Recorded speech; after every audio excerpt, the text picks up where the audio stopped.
Hi everyone, welcome back to our Slovak story time. Today we'll read a short story in Slovak and then do a little quiz. At school, v škole. Je pondelok ráno.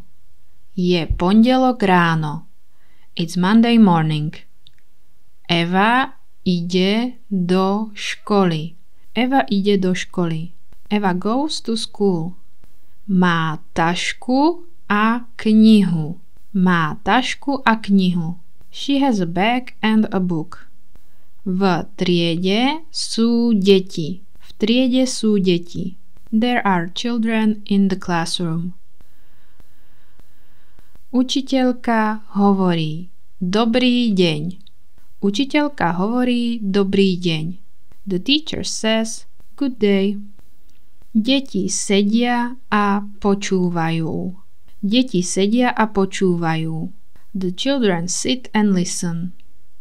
Eva píše do zošita.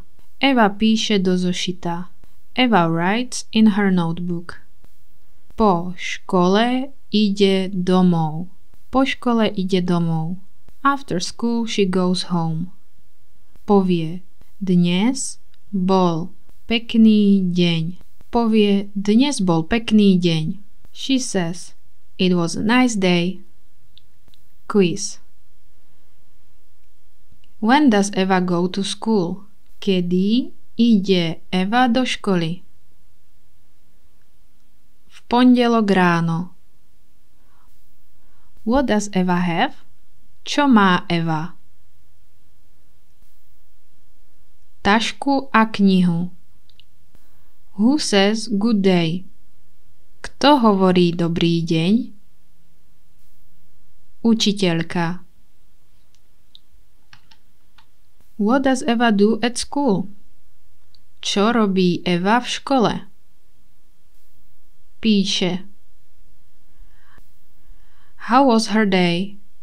Aký bol jej deň? Pekný.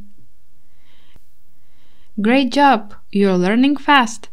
Write škola in the comments if you like this story. See you next time. Bye!